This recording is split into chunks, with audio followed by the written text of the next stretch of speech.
وَقُلْ جَاءَ الْحَقُّ وَزَهَقَ الْبَاطِلُ إِنَّ الْبَاطِلَ كَانَ زَهُوقًا۔ السلام علیکم ورحمۃ اللہ وبرکاتہ۔ نحمدہ ونصلی علی رسولہ الکریم، اما بعد، فقد قال اللہ تعالی فی کلامہ المجید والفرقان الحمید، فاعوذ باللہ من الشیطان الرجیم، بسم اللہ الرحمن الرحیم۔ یوم تجد کل نفس ما عملت من خیر محضرا وما عملت من سوء تود لو ان بینہا وبینہ امدا بعیدا ویحذرکم اللہ نفسہ واللہ رعوف بالعباد۔ تعریف صلی اللہ رب العالمین کے لیے جو یک و تنہا اس کائنات کا خالق و مالک ہے۔ انگنت بے شمار درود و سلام سب سے آخری نبی احمد مجتبیٰ محمد مصطفیٰ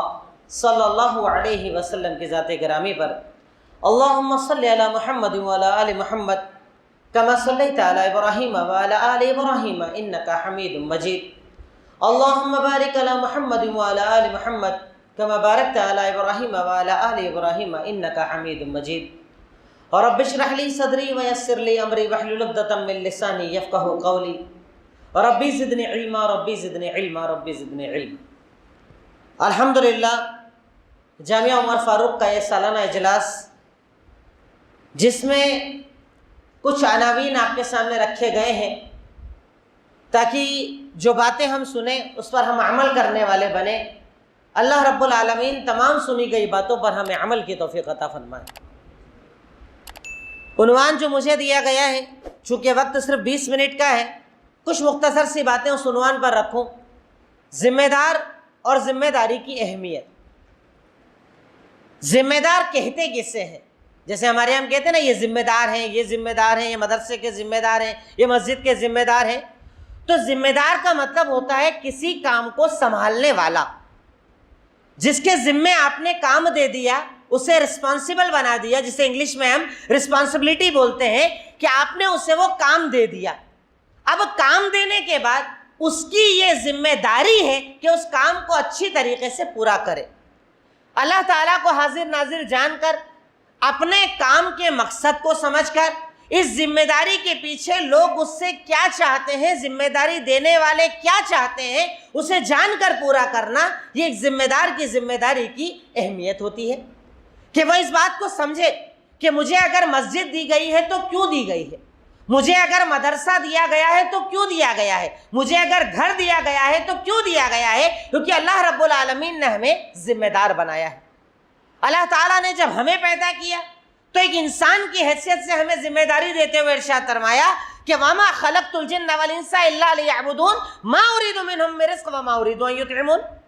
اللہ تعالیٰ نے ہمیں ہماری ذمہ داری یہ بتائی کہ میں نے انسان اور جنات کو اپنی وحدانیت، اپنی عبادت کے لیے پیدا کیا ہے۔ یہ سارے انسانوں کی ذمہ داری ہے، مرد ہو، عورت ہو، بڑا ہو، چھوٹا ہو، چاہے جو ہو، اگر آپ انسان ہیں، آپ مسلمان ہیں، تو اللہ تعالیٰ نے آپ کو یہ ذمہ داری دی ہے کہ آپ اللہ تعالیٰ کی عبادت کریں، اللہ کی وحدانیت کو پکاریں، ایک اللہ کو مانیں، ایک اللہ کے آگے جھکیں، اس کی توحید کے کام کریں۔ اللہ تعالیٰ نے یہ ہماری ذمہ داری بتائی، اور ساتھ ہی ساتھ یہ بھی بتا دیا کہ کاروبار اور رزق تیری ذمہ داری نہیں ہے، تو صرف محنت کرے گا، روزی دینے والا میں، آپ اللہ کو روزی دینے والا نہیں، آپ چڑھاوا دینے والے نہیں۔ اللہ تعالیٰ کہتا ہے ان اللہ هو الرزاق ذو القوۃ المتین، یقیناً اللہ رب العالمین تو وہ ہے جو روزی کا مالک ہے، روزیاں دینے والا، پکڑ کرنے والا، ہر چیز کا اختیار رکھنے والا ہے۔ تو اللہ رب العالمین نے انسان ہونے کے اعتبار سے ہمیں یہ ذمہ داری دی کہ ہم اللہ تعالیٰ کی وحدانیت کو یاد رکھیں۔ اور اگر ہم ذمہ داریوں کی بات کریں تو ذمہ داریاں دو قسم کی ہوتی ہیں۔ ایک ہوتی ہے ذاتی ذمہ داری، جس کا میں خود ذمہ دار کہ میں اپنے آپ کے لیے کیا کر رہا ہوں، اللہ تعالیٰ نے مجھ سے کیا چاہا اور میں اسے کیسے پورا کر رہا ہوں۔ اور دوسری ہوتی ہے اجتماعی ذمہ داری، جو مجھے مسجد، مدرسہ، الگ الگ اعتبار سے دی جاتی ہے کہ مجھے اس پورے ماحول کو سنبھالنا ہے، ان تمام لوگوں کو سنبھالنا ہے۔ تو ذمہ داریاں بنیادی طور پر دو ہوتی ہیں، ایک ذاتی ذمہ داری جو میری اپنی ہوتی ہے، اور ایک اجتماعی ذمہ داری کہ مجھے جس چیز کا ذمہ دیا گیا ہے میں اسے برابر حق کے ساتھ پورا کروں۔ اب اگر ہم ذاتی ذمہ داری کی بات کریں تو اللہ رب العالمین نے قرآن کی آیتوں میں، اللہ کے نبی صلی اللہ علیہ وسلم نے احادیث میں بے شمار طریقوں سے ہمیں یہ بتایا کہ تمہاری ذمہ داری بہت سخت ہے۔ تمہیں اگر ہم نے دنیا میں بھیجا ہے، اگر ہم نے تمہیں انسان بنایا ہے، تو اللہ تعالیٰ تم سے تمہاری انسانیت کے بارے میں، زندگی کے بارے میں، جوانی کے بارے میں، عمر کے بارے میں، مال کے بارے میں، علم کے بارے میں تم سے سوال کرے گا کہ تم نے اپنی ذمہ داری کو پورا کیا کہ نہیں کیا۔ کہ اللہ تعالیٰ قرآن میں ارشاد فرماتا ہے کہ یوم تجد کل نفس ما عملت من خیر محضرہ، قیامت کا دن وہ دن ہوگا کہ جس دن انسان اپنی نیکیوں کو اپنے سامنے حاضر پائے گا۔ تو نے جو بھی اچھے کام کیے، جو بھی عبادتیں کی، جو بھی نیکیاں کر کے آیا وہ تیرے سامنے، تو نے جو گناہ کیے وہ تیرے سامنے۔ اور انسان جب اپنے گناہوں کے ذخیرے کو دیکھے گا، اپنی خطاؤں اور غلطیوں کو دیکھے گا، تو وہ کہے گا کاش کہ میرے اور میرے گناہوں کے درمیان بہت دوری ہو جائے۔ اور اللہ تعالیٰ تو ہمیں اپنے آپ سے ڈراتا ہے، آخرت سے ڈراتا ہے، قبر سے ڈراتا ہے، پکڑ سے ڈراتا ہے، اور ساتھ ہی یہ بھی کہتا ہے کہ رؤوف بالعباد، اللہ تعالیٰ وہ اپنے بندوں کے ساتھ بڑا نرم دل ہے، بڑی نرمی کرنے والا ہے، معاف کرنے والا ہے۔ پر اللہ تعالیٰ نے ساتھ ہی ساتھ یہ بھی بتا دیا کہ تمہاری ذمہ داری ہے دنیا کو صحیح سے گزارنا۔ کہ اللہ تعالیٰ نے ہمیں اپنے آپ کا ذمہ دار بناتے ہوئے اتنے شدید انداز میں ارشاد فرمایا کہ ان السمع والبصر والفؤاد کل اولئک کان عنہ مسئولا، کہ اللہ تعالیٰ نے تجھے کان دیے ہیں، اللہ تعالیٰ نے تجھے آنکھ دی ہے، اللہ تعالیٰ نے تجھے دل دیا ہے، یہ تیری ذمہ داری ہے اور اس کے بارے میں اللہ تجھ سے سوال کرے گا۔ تو کانوں سے کیا سنتا ہے، تو آنکھوں سے کیا دیکھتا ہے، تیرا دل کیا خواہش کرتا ہے؟ اللہ رب العالمین کہتا ہے کہ تیری ذمہ داری ہم نے طے کر دی ہے اور ہم تجھ سے تیری ذمہ داری کے بارے میں سوال کریں گے، تیری آنکھوں کے بارے میں سوال کریں گے، تیری کانوں کے بارے میں سوال کریں گے، تیرے دل کے بارے میں سوال کریں گے کہ تو نے اپنی ذمہ داری کا حق ادا کیا کہ نہیں کیا۔ ذاتی ذمہ داریاں اللہ کے نبی نے حدیث میں بھی بتائی کہ جب ہم اللہ تعالیٰ کے سامنے جائیں گے، سنن ترمذی کی روایت کہ لا تزول قدم عبد یوم القیامہ، کہ کسی بھی بندے کے قدم اللہ تعالیٰ کے سامنے سے تب تک نہیں ہٹ پائیں گے جب تک کہ وہ اللہ کو نہ بتا دے کہ عمر کہاں لگا کر آیا، جو علم سیکھا اس پر کتنا عمل کر کے آیا۔ علم سیکھنا بہت آسان ہوتا ہے، آپ عالم بن جائیں، فاضل بن جائیں، ڈگریاں لے لیں، مفتی بن جائیں، حافظ بن جائیں، علم سیکھنا آسان، پر اللہ کہتا ہے علم کے بارے میں سوال ہوگا کہ عمل کتنا کر کے آیا ہے، کتنا عمل تیری زندگی میں تھا، کتنا عمل تو کر کے آیا۔ رب العالمین نے مجھے ذمہ دار بنایا اور اللہ تعالیٰ میری ذمہ داری کے بارے میں مجھ سے پوچھے گا۔ اللہ تعالیٰ مجھ سے میرے مال کے بارے میں سوال کرے گا کہ میں نے تجھے کاروبار دیا، میں نے تجھے پیسہ دیا، تیرے بزنس کو چلایا۔ اللہ تعالیٰ اس ذمہ داری کے بارے میں سوال کرے گا کہ مال کمایا کہاں سے اور لگایا کہاں پر۔ جیسے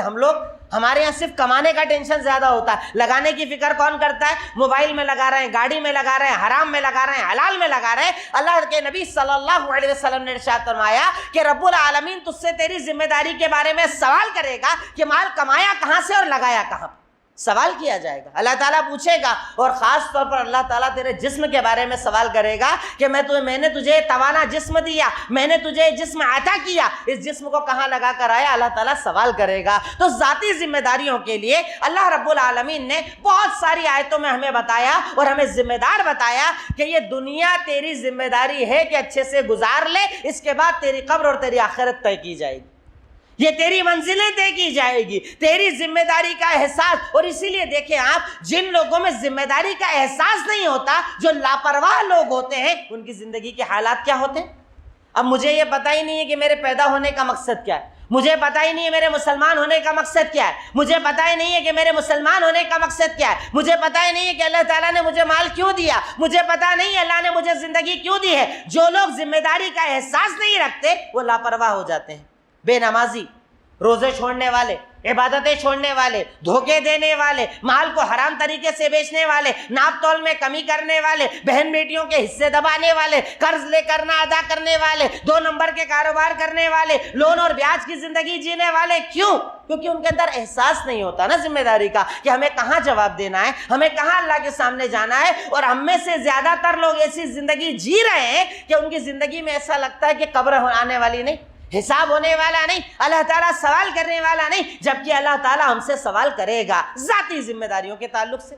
اب اگر ہم بات کریں اجتماعی ذمہ داری کی، جیسے ایک انسان مدرسے کی ذمہ داری لیتا ہے، ایک انسان مسجد کی ذمہ داری لیتا ہے، ایک انسان جماعت کی ذمہ داری لیتا ہے، جبکہ اللہ تعالیٰ نے انفرادی طور پر انڈیویجولی ہر ایک کو ذمہ دار بنایا ہے، اور ارشاد فرمایا الا کلکم راع وکلکم مسئول عن رعیتہ، اللہ کے نبی نے ارشاد فرمایا کہ تم میں سے ہر ایک ذمہ دار ہے اور اللہ تعالی ہر ایک سے اس کی ذمہ داری کے بارے میں سوال کرے گا کہ تو نے اپنی ذمہ داری کو کیسے ادا کیا۔ لینا بہت آسان ہوتا ہے، ہمارے ہاں کئی لوگ ایسے بھی ہوتے ہیں، اللہ کا شکر ہے کہ ہماری یہ جمعیت اور خاص طور پر مدھیہ پردیش کے لوگ بہت زیادہ ان چیزوں سے بچے ہوئے کہ یہاں ذمہ داری دینا پڑتی ہے، کوئی لینا نہیں چاہتا، بھاگتے ہیں لوگ ذمہ داریوں سے، ورنہ بہت ساری جگہوں پر ایسے حالات ہیں کہ ذمہ دار بننے کے لیے لوگ سیاست تک کر ڈالتے ہیں، حلال حرام کا لحاظ چھوڑ دیتے ہیں، لیکن اگر آپ ذمہ دار بنے ہیں تو آپ نے کیا ادا کیا،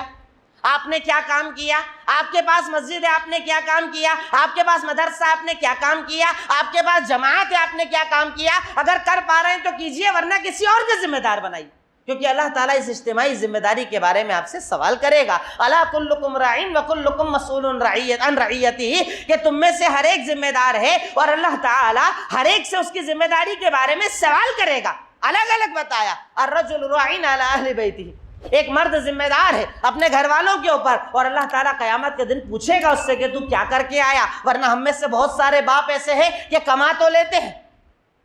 پیسہ بھی لا کر دیتے ہیں، گھر میں فیسلٹیز ساری اویلیبل بھی کروا دیتے ہیں، پر اس کے بعد بچوں سے سوال نہیں کرتے آپ نے نمازیں کتنی پڑھی، آپ نے عبادت کتنی کی، آپ مکتب گئے تھے کہ نہیں گئے تھے، آپ مدرسے گئے تھے کہ نہیں گئے تھے۔ اپنی بیگم سے، اپنی ماں سے، اپنی بہن سے سوال نہیں کر پاتے کہ آپ نے اپنی ذمہ داری کو کتنا ادا کیا، آپ نے عبادتوں کو کتنا ادا کیا۔ اللہ کے نبی کہتے ہیں تو اس سے پوچھا جائے گا۔ کہا عورت ذمہ دار ہے گھر پر، شوہر کے مال پر، شوہر کی اولاد پر، اللہ تعالیٰ تم سے تمہاری ذمہ داری کے بارے میں سوال کرے گا۔ ایسا نہیں کہ اللہ تعالیٰ نے ایک ذمہ تو دے دیا اور آپ سے پوچھے گا نہیں، اللہ تعالیٰ ہر ذمہ داری کے بارے میں آپ سے سوال کرے گا۔ کیسی ہی ذمہ داری آپ کے پاس ہو، چاہے اوپر کی ہو چاہے نیچے کی ہو، کیسی ہی ذمہ داری آپ کو دے دی جائے، اللہ تعالیٰ کل روز قیامت آپ سے سوال کرے گا کہ آپ نے ذمہ داری کو کیسے نبھایا، آپ نے ذمہ داری میں کیا عمل کیا۔ اور اسی لیے ذمہ دار بننے کے لیے ضروری ہوتا ہے کہ انسان سب سے پہلے خود کو مومن بنائے، کیونکہ جو اپنے رب کا ہوتا ہے نا وہی بندوں کا ہو پاتا ہے، جو پیدا کرنے والے کا نہ ہو وہ بندوں کا کیا ہوگا۔ میرے ایک استاد نے ہمیں عقیدہ پڑھایا کرتے تھے، وہ اکثر کہتے تھے کہ میں بے نمازی کے ساتھ کاروبار نہیں کرتا، ان کا بزنس بھی تھا، وہ کہتے میں بے نمازی کے ساتھ کاروبار نہیں کرتا۔ میں نے پوچھا شیخ کیوں؟ وہ کہتے تھے کہ جو اپنے رب کا نہیں وہ میرا کیسے ہوگا۔ جو اللہ پیدا کر رہا ہے، کھانا دے رہا ہے، سانس دے رہا ہے، زندگی دے رہا ہے، جوانی دے رہا ہے، طاقت دے رہا ہے، وہ اپنے رب کا شکریہ ادا نہیں کر رہا ہے، میں کاروبار کروں گا مجھے بھی دھوکہ دے گا، میرے ساتھ بھی غلط کرے گا۔ جو اپنے رب کا نہیں وہ بندوں کا کیسے ہو سکتا ہے؟ جو اپنے رب کی ذمہ داری کو پورا نہ کرے وہ بندے کی ذمہ داری کیسے پوری کرے گا؟ وہی پوری کرے گا جس کو یہ پتا ہوگا کہ میں اللہ تعالیٰ کو مانتا ہوں، اللہ تعالیٰ پر ایمان رکھتا ہوں، میرا ایک رب ہے جو مجھ سے سوال کرنے والا ہے، میرا ایک رب ہے جو عظمت والا، بزرگی والا، بڑائی والا ہے، میرا ایک رب ہے جو اندھیروں کو جانتا ہے، میرا ایک رب ہے جو اجالے کو جانتا ہے، میرا رب دکھاوے کو جانتا ہے، میرا رب چھپانے کو جانتا ہے۔ تو ذمہ دار وہ جو اپنے آپ کو سب سے پہلے مومن بنائے، ذمہ دار وہ جو اپنے آپ کو قرآن سے جوڑے، قرآن کی تلاوت کرے، قرآن کا ترجمہ پڑھے، ذمہ دار وہ جو اللہ کے نبی صلی اللہ علیہ وسلم کی سیرت کو پڑھے کہ اللہ کے نبی نے کتنی ذمہ داریاں ایک ساتھ نبھائی۔ کامیاب باپ، کامیاب دوست، کامیاب سسر، کامیاب صدر، کامیاب لیڈر، کامیاب سپہ سالار، آپ نے جس ذمہ داری کو نبھایا اپنی کامیابی کے ساتھ نبھایا، اور اسی لیے اللہ تعالیٰ نے قرآن میں کہا کہ وَلَقَدْ كَانَ لَكُمْ فِي رَسُولِ اللَّهِ أُسْوَةٌ حَسَنَةٌ، کہ تم لوگوں کے لیے محمد الرسول اللہ صلی اللہ علیہ وسلم کی ذات کو نمونہ اور آئیڈیل بنایا گیا ہے کہ آپ نے سکھایا ذمہ دار کیسے بنا جاتا ہے، ذمہ داری کا حق کیسے ادا کیا جاتا ہے، ذمہ دار کون ہوتا ہے۔ ورنہ ہمارے یہاں حالات تو اتنے بگڑے پڑے ہیں کہ ذمہ داریاں تو ہے، پر ذمہ داریوں کے تعلق سے ہماری لاپرواہی اتنی زیادہ ہے کہ ہم اگر کہیں کے ذمہ دار ہیں، ہمارے ماتحت لوگ کام کرتے ہیں، ہمیں کسی نے آ کر ایک خبر دی اور ہم اس پر یقین کر لیتے ہیں۔ ذمہ داری جو ہے نا وہ بہت اونچا مقام ہوتا ہے، ذمہ داری کا مقام اتنا زیادہ اونچا ہوتا ہے کہ ذمہ دار کو چار طرف تحقیق کرنے کے بعد کوئی فیصلہ کرنا چاہیے۔ اللہ تعالیٰ نے ویسے ہی قرآن کے اندر تھوڑی کہا ہے کہ جب تمہارے پاس کوئی فاسق خبر لے کر آئے بِنَبَإٍ، جب تمہارے پاس کوئی خبر آئے پہلے کنفرم کر لیا کرو، چیک کر لیا کرو، جان لیا کرو۔ ایک عام مومن کی جب ذمہ داری، تو ذمہ دار کی کتنی بڑی ذمہ داری کہ آپ کے پاس 15 لوگ کام کرتے ہیں, آپ کے پاس 20 لوگ کام کرتے ہیں, ایک آدمی نے آپ کو آ کر ایک بات بتائی کہ وہ تو ایسا کرتا ہے اور آپ نے مان لیا. اللہ تعالیٰ کہتا ہے یہ ذمہ داری اتنی اونچی چیز ہے کہ آپ کو وہاں رہ کر سب کو سننا پڑے گا, سب کی بات سننا پڑے گی, ادھر والے کی بھی ادھر والے کی بھی, مخالف ہو یا موافق ہو سب کی بات کو سننا پڑے گا اور سننے کے بعد فیصلہ کرنا پڑے گا, کیونکہ ذمہ داری کی بہت زیادہ اہمیت ہے. اللہ تعالیٰ نے جو آپ کو ذمہ داری دی ہے اس ذمہ داری پر رہ کر آپ کو حق کا ساتھ دینا پڑے گا, چاہے آپ کے رشتہ دار, آپ کا تعلق آپ کے خلاف ہو جائے, پر آپ حق کا ساتھ دیں گے, آپ کو حق کے فیصلے کرنا پڑیں گے, آپ کو حق کے ساتھ قائم رہنا پڑے گا, کیونکہ ایک ذمہ دار وہ جو سنی سنائی سے زیادہ دیکھ کر تحقیق کر کے فیصلے کرے. آپ دیکھیں اللہ کے نبی صلی اللہ علیہ وسلم کی ساری زندگی, ایک آدمی آیا, آپ نے فیصلہ کر دیا, آپ دونوں کی بات کو سنا کرتے تھے, سننے کے بعد سمجھنے کے بعد ایک کنکلوژن نکالتے, ایک نتیجہ نکالتے اور نتیجے کے مطابق آپ فیصلہ کیا کرتے تھے. آپ کی عدالتوں کو دیکھیں, آپ کے فیصلوں کو دیکھیں. اللہ کے نبی صلی اللہ علیہ وسلم نے اپنی زندگی میں جو فیصلے کیے, کئی ایسے فیصلے جو آپ کے رشتہ داروں کے خلاف ہوئے, آپ کے خاندان کے خلاف ہوئے, آپ کے تعلقات والوں کے خلاف ہوئے, پر آپ نے سب کی باتوں کو سنا, اس کے بعد فیصلہ کیا. آج ہمارے حالات یہ کہ اللہ ایک چھوٹی سی ذمہ داری دے دے, ہم کو جو کہا جائے ہم مان لیتے ہیں. آپ نے خود بات کی, آپ نے خود تحقیق کی. ذمہ دار وہ جو غیبتوں سے اپنے آپ کو بچائے, کسی اور کی بات کسی اور سے نہ کرے. آپ کے بعد 10-12 لوگ کام کرتے ہیں, ایک کے سامنے دوسرے کی بات, دوسرے کے سامنے تیسرے کی بات. یہ ذمہ داری اتنا بڑا کام ہے کہ آپ کو سب کی سننا ہے, سمیٹنا اور فیصلہ کرنا ہے. آپ کو کسی کی کسی اور کو نہیں بتانا. ارے یہ تو ویسے ہی حرام کام ہے کہ جس کے بارے میں اللہ تعالیٰ نے قرآن میں ارشاد فرمایا وَلَا يَغْتَبْ بَعْضُكُمْ بَعْضًا, تم میں سے کوئی کسی کی غیبت مت کرو, پیٹھ پیچھے بات مت کرو. یہ ہمارا سب سے محبوب مشغلہ بن گیا ہے, جہاں دو بیٹھے تیسرے کی بات. اسلام بار بار کہہ رہا ہے, اللہ تعالیٰ قرآن میں کہہ رہا ہے, اللہ کے نبی حدیث میں بتا رہے ہیں, بار بار سمجھایا جا رہا ہے, بتایا جا رہا ہے. ایک عام آدمی کے لیے تو گناہ ہے, پر ایک ذمہ دار کے لیے گناہ عظیم ہو جائے گا کہ وہ کسی کی بات کسی سے کرے, اپنے ماتحتوں کے درمیان نفرتیں ڈالے, اپنے نیچے رہنے والوں کے درمیان اتنی نفرتیں ڈال دے کہ وہ ایک دوسرے سے تعلقات رکھنا پسند نہ کرے, سلام دعا کرنا پسند نہ کرے. تو ایک ذمہ دار کی ذمہ داری کی یہ اہمیت ہے کہ وہ اپنے آپ کو غیبتوں سے پاک رکھے, وہ چغل خوریوں سے بچے, وہ سنی گئی باتوں سے بچے, وہ تہمے لگنے سے بچے, وہ جاسوسیوں سے بچے. بہت مختصر سے 5 منٹ کا وقت میرا باقی ہے. کچھ باتیں جو آپ کے سامنے اس عنوان کے تحت صرف وہی رکھ کر میں اپنی بات مکمل کروں گا. کہنے اور بتانے اور بولنے کا صرف اتنا مقصد کہ ذمہ داری لینا اتنا آسان نہیں جتنا اسے نبھانا ہوتا ہے. لیکن یہاں پر دونوں چیز دیکھی جائے گی, صرف یہ نہیں کہ سارا کام ذمہ دار ہی کو کرنا ہے. اب ذمہ دار کے انڈر میں رہنے والوں کی بھی تو ذمہ داری ہے, کیونکہ اللہ کے نبی نے تو کلیئر کہا حدیث کے اندر کہ اللہ کلکم رائن, تم میں سے ہر ایک ذمہ دار ہے, اور ہر ایک سے اللہ تعالیٰ سوال کرے گا. اب اگر میں ذمہ دار ہوں اور میرے انڈر میں نے کسی کو ذمہ داری دی, اب اگر وہ اپنا حق ادا نہ کرے,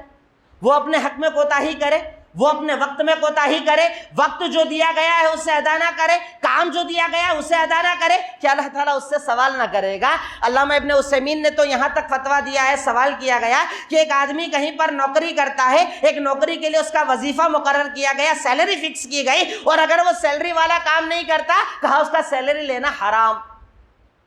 کیونکہ اس نے معاہدہ کیا ہے, اس نے اپنے آپ کو باندھا ہے, ایک ایگریمنٹ کے اندر وہ کام کر رہا ہے کہ مجھے یہ کام آپ کا کرنا ہے, اس کے بدلے میں آپ مجھے سیلری دے رہے ہیں. اگر آپ نے ذمہ داری لی ہے اور ادا نہ کرے, آپ دنیا میں بھی گنہگار, آخرت میں بھی گنہگار. یہ ذمہ داری جو ہے نا, یہ بہت بڑا کام ہوتا ہے, لینا بھی مشکل ہوتا ہے, ادا کرنا بھی مشکل ہوتا ہے. اور اسی لیے اللہ کے نبی صلی اللہ علیہ وسلم نے ہر ایک کو ذمہ دار بنایا, ہر ایک کو ذمہ داری دی, ہر ایک سے سوال اور جواب اور مواخذے کے بارے میں بتایا. اور وہ صرف اسی لیے کہ جب تک سوال نہ ہوگا تب تک ڈر کیسے آئے گا. جیسے آج اگر میں کسی کے پاس نوکری کر رہا ہوں اور مجھے یہ پتا چل جائے کہ اس کی ایبلٹی, اس کے اندر اتنی قابلیت ہی نہیں ہے کہ یہ مجھ سے پوچھ سکے کہ میں کیا کر رہا ہوں, میں ڈر کے ساتھ کام کروں گا, میں ذمہ داری کو ادا کر پاؤں گا, میں ایمانداری سے کام کر پاؤں گا. اسی لیے اللہ نے کہا کہ تیرے اوپر وہ ذمہ دار ہے جو تیرے اندھیرے اجالے کو بھی جانتا ہے, وہ تو علیم بذات الصدور, تیرے سینے کے راز کو بھی جانتا ہے. تیرے اوپر جہاں تو کام کر رہا ہے وہاں تو دھوکہ دے دے گا, مجھے دھوکہ کیسے دے گا, اللہ کو دھوکہ کیسے دے گا. اللہ تعالیٰ نے اسی لیے قرآن میں بار بار اپنی عظمت کو بتایا کہ اللہ تو وہ ہے جو اندھیری رات میں کالے پہاڑ پر چلنے والی کالی چیٹی کو بھی دیکھتا ہے. اس سے تو کیسے چھپے گا, اس سے تو کیسے بچے گا. تو ہم میں سے ہر ایک کو اللہ تعالیٰ نے ذمہ دار بنایا ہے. اللہ رب العالمین نے ہر ایک کو ذمہ داری دی ہے, اور اللہ رب العالمین ہر ایک سے اس کی ذمہ داری کے بارے میں سوال کرے گا. بنا سوال و جواب کے. نہ قیامت آسان ہے، نہ فیصلہ آسان ہے، نہ اللہ کے سامنے کھڑا رہنا آسان ہے. تو اس لیے اگر اللہ تعالیٰ نے ہمیں نوازا ہے، اللہ تعالیٰ نے ہمیں اتنی صلاحیت دی ہے کہ کوئی ہم پر اعتماد کرتا ہے، کوئی ہمیں ذمہ داری دیتا ہے، تو حق کے ساتھ ادا کرو. کوئی دیکھے نہ دیکھے، ذمہ داری دینے والا جانے نہ جانے، پر اللہ تو سب جانتا ہے نا، اللہ کو تو سب پتا ہے نا. اللہ کو دھوکہ مت دو، کیونکہ تم اللہ کو دھوکہ نہیں دے سکتے. ہر ایک کو دھوکہ دے سکتے ہو، اللہ سے اپنا عمل نہیں چھپا سکتے، کیونکہ اللہ تعالیٰ قرآن میں کہتا ہے کہ اللہ تعالیٰ تو تیرے کان، تیری آنکھ، تیرے دل تک کا سوال کرے گا. وہ اللہ تعالیٰ جو قرآن میں کہتا ہے ثم لتسألن یومئذ عن النعیم، کہ اللہ تعالیٰ کل روز قیامت تجھ سے نعمتوں کے بارے میں سوال کرے گا. اللہ نے نعمت نہیں کہا، نعیم کہا. ہر نعمت کے بارے میں سوال ہوگا. ہوا، کھانا، پانی، فروٹ، جو بھی تجھے مل رہا ہے، ہر نعمت کے بارے میں اللہ سوال کرے گا. اللہ کو کیسے جواب دو گے اگر دھوکے دے کر، غیبتیں کر کے، چغلخوریاں کر کے، حسد کر کے، سازشیں کر کے دنیا میں اپنا فائدہ حاصل کر بھی لوگے؟ اللہ تعالیٰ کو کیسے راضی کرو گے؟ انہی مختصر سی باتوں پر اپنی بات کو مکمل کرتا ہوں اور اللہ رب العالمین سے دعا کرتا ہوں، اے الہی مولا رب العالمین، تو ہمیں کہنے سننے سے زیادہ عمل کی توفیق عطا فرما. اے اللہ، ہر ذمہ داری کو حق کے ساتھ سمجھنے کی اور ذمہ داری کو ادا کرنے کی تو ہمیں توفیق عطا فرما. وآخر دعوانا ان الحمدللہ رب العالمین. السلام علیکم ورحمۃ اللہ وبرکاتہ.